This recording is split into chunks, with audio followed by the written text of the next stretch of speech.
All right, this time taking a look at an idea of perimeter of odd shapes.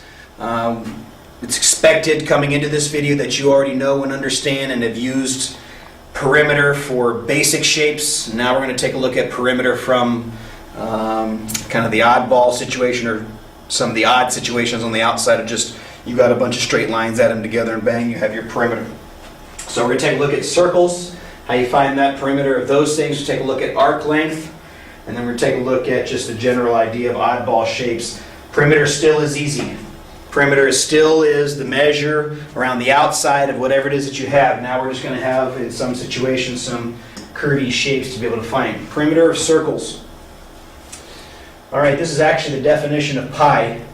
Pi is equal to circumference divided by diameter. It doesn't matter how big the circle is, whether it's a little bit one or a medium one or a massive one like the size of the equator. If you take the circumference of that circle and you divide by the diameter, you always get the same value, and that value is we call pi. The circumference is always a little bit more than 3 times the length of the diameter. Well, that changes into then being able to find the circumference as circumference is equal to pi times the diameter. And that's the way I'd like for you to remember circumference. Right? There is another formula, and it is equally valid. A diameter is 2 radiuses. So sometimes students remember 2 pi r. Now, don't teach that one for a reason. If you want to know what the reason is, ask me. I'll be happy to tell you on why it is that I don't really prefer this. This formula does work. It is not wrong, but I would prefer that if you had to do a bunch of remembering of a whole bunch of formulas, which you have to do in this particular unit, then go after this one, because this one will distinguish it from its counterpart there. So this is really simple. If you have the diameter of the circle and it's 12 meters, the circumference therefore is going to be pi d, which would be pi times 12 meters, and then you multiply that out in your calculator.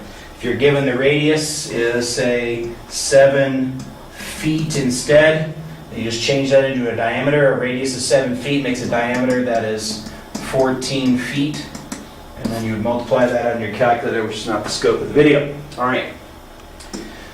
This one's a little bit tougher to deal with, but still not a big deal. Arc length is asking a different question. There are 2 things dealing with arcs. We have arc length and we have arc measure. Arc measure is talking about degrees. Arc measure is talking about degrees, meaning what is the relationship between the angle and the turning measure of a particular arc. And you were given a formula to be able to deal with that in an earlier time. Arc length is a distance. I want to know how far it is from here to there. Well, it turns out the 2 formulas are pretty close to each other. The arc measure formula you were taught dealt with the central angles and the measures of the angles, and the value that it would take here could tell me the arc angle. So if this was a 93 degree angle, then this was a 93 degree arc. We're going to take advantage of that because both and I know that's not in the center, both this is 360 and the distance around here is 360, so it's just a proportion. So whatever my arc angle is, we're going to call that x divided by 360. That's going to give me a proportion times pi times diameter is equal to arc length.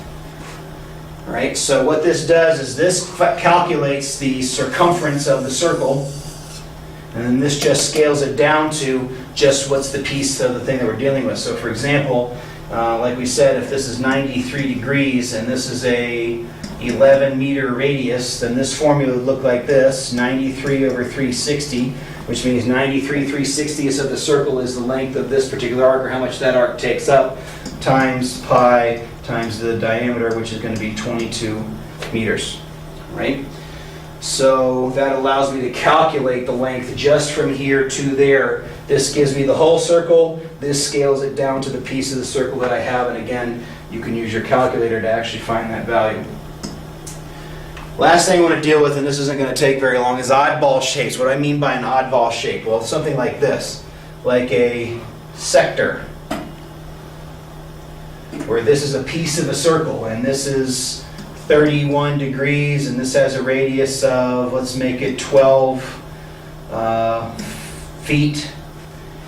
Then I could find the perimeter of this thing by simply adding together the pieces, 12 feet, 12 feet, and And then I just showed you how to find the arc length, so that would be 31 over 360 times pi times 24 feet.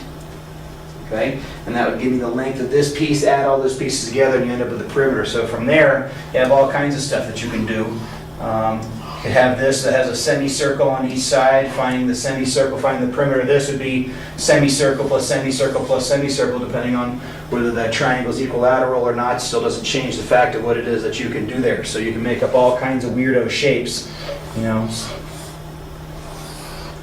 as long as that's actually a piece of a circle. It's something you could find the perimeter of. Finding the perimeter is not a big deal when it comes to dealing with shapes. And again, it can exhaust an infinite supply of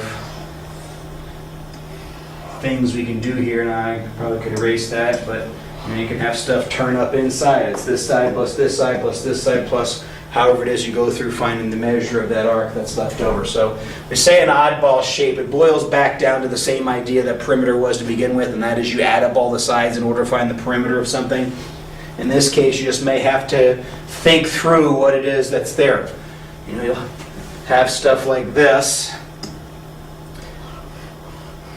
like a capital I, we'll say, and all they give you is certain pieces of this, and you got to use the fact that the rectangles are here, and if this is 3, and this is 8, and this is 3, and et cetera, in order to set the pieces together. I'm not going to go through the whole problem, but just kind of showing you the idea. When you're an oddball shape, if you want to find the perimeter of this thing, add up all the sides. So now you know how to deal with circles, you know how to deal with arc length, and you now know how to deal with oddball shapes as well. You should be all set for the rest of your life dealing with perimeter. Until next time, see ya!